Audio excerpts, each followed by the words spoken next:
4 chiffres à oublier, 4 chiffres à barrer d'une croix rouge. Pour l'américain Time Magazine, 2020 serait la pire année de tous les temps. La pire année vécue de mémoire d'homme en tout cas. Ce jugement peut paraître excessif. Le monde n'a pas attendu 2020 pour affronter les maladies, les guerres et les crises. Mais la formule résume à elle seule combien l'année qui s'achève est historique. Jamais la planète tout entière n'avait eu à affronter un ennemi commun.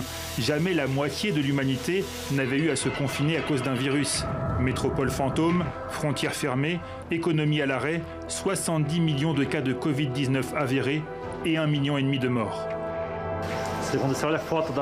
Quand vous regardez une photo aérienne du cimetière, c'est un film d'horreur. Quelque chose que je ne m'attendais pas à voir dans ma vie. Désormais, il faut sortir masqué, ne plus s'étreindre, ni se toucher. Si 2020 était un film, vous auriez zappé au bout de 20 minutes, écrit Time Magazine. Car dans le scénario sans queue ni tête de 2020, il y a une pandémie, mais aussi de gigantesques incendies en Australie, en Amazonie, en Californie.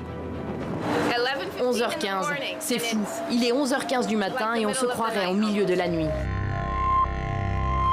Cette année, des records de chaleur ont été battus. Des événements climatiques extrêmes ont dévasté le sud du Japon, l'Amérique centrale, le sud de la France. En 2020, sous couvert de lutte contre le virus, des mouvements pro-démocratiques ont été réduits au silence, des manifestations interdites, à Hong Kong ou encore ici en Algérie. Cela fait quelques semaines que les autorités veulent prétexter le coronavirus pour empêcher les Algériens de manifester, notamment en disant qu'il y a un véritable danger sur les rassemblements. En 2020, pendant que le monde gardait les yeux rivés sur les décomptes quotidiens des victimes de la pandémie, des leaders autoritaires étendaient leur pouvoir. En Turquie, le président Erdogan a multiplié les provocations. Intervention militaire en Syrie, crise migratoire avec la Grèce, envoi de mercenaires en Libye, puis au Nagorno-Karabakh, et escalade diplomatique avec la France et l'Europe. Le peuple grec, le peuple français, savent-ils le prix qu'ils devront payer à cause de leurs dirigeants cupides et incompétents? En 2020, Abiy Ahmed, Premier ministre éthiopien et prix Nobel de la paix 2018, est parti en guerre. Les soldats sont entrés, ils ont brûlé nos maisons et tué les gens. Ils n'ont rien laissé et on a fui au Soudan.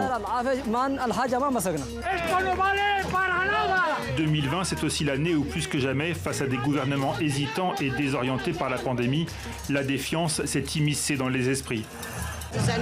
Le coronavirus, c'est un fake. Tout ça n'a rien à voir avec le virus. Désolé pour ceux qui ne l'ont pas encore compris. Fausse épidémie, fausses informations, les théories du complot ont prospéré, encouragées par les réseaux sociaux, mais aussi par certains chefs d'État, et pas des moindres. Une grande majorité va s'en sortir. Nous avons eu 11 décès.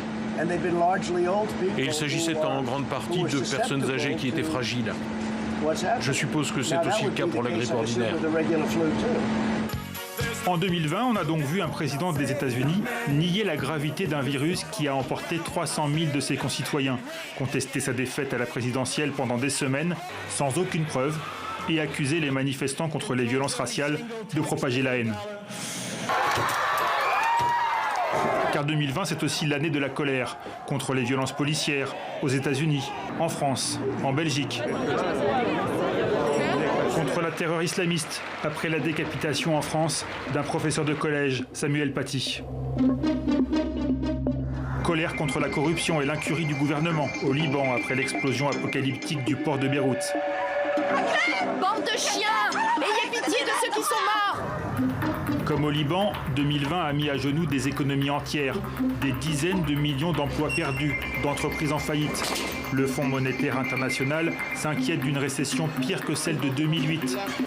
Quant au Programme alimentaire mondial, prix Nobel de la paix 2020, il annonce la plus grande crise humanitaire depuis la création des Nations Unies. 270 millions de personnes s'acheminent vers la famine. Ne pas satisfaire leurs besoins provoquera une pandémie de la faim qui occultera l'impact de la Covid.